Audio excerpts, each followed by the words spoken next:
अस्सलाम वालेकुम। ते नाल ही ख्वाजा गुलाम फरीद मिठन कोटी के दरबार ते वेंदे पे अस ते दरिया सिंध तो लगे हैं ना ताकि सारे दरियावां दी गल्लां असीं करने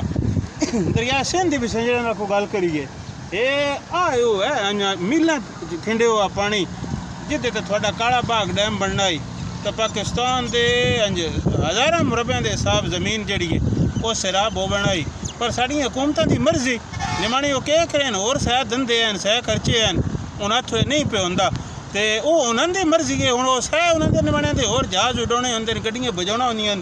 तो सह होर रसाई वाले भी काम न मुड़े बंडी वाला काम है ना उन्हें हथों बने के उन्हें कीरिया ना कीए असी गल करें अपने दी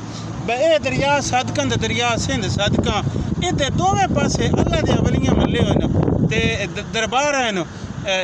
सिर्फ ये नहीं कि मुसलमान सूफिया इतने हैं हर हवाले हर मजहब हर धर्म के हवाले के नाल ये दरिया बड़ा आम तो सारे तो वड्डा तो सिरदार दरिया है।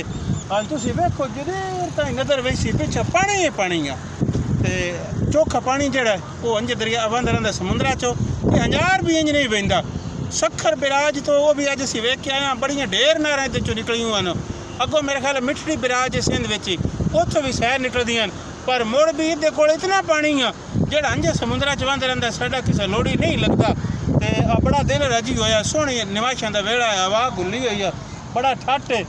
पुली के उत्ते असीं खड़ोते हैं पुल भी तुहानूं दिसदी पई है तो बड़ियां रौनकां लगी हुई हैं ते आखे नाल संगियां भी याद करिए तो सारे वो संगी जेड़े साडा पंजाब वसेब यूट्यूब चैनल वेदन या साडा आजम रांझा पेज सारे वेदन उन्हें सारे संगियां दा शुक्रिया भी तुसें साड़ियां रौनकां लाइयां हैं तो दुआएं भी शाला जुग जुग जियो हयातियां माणो चढ़दी कला सब दी खैर सब दा भला रब रख।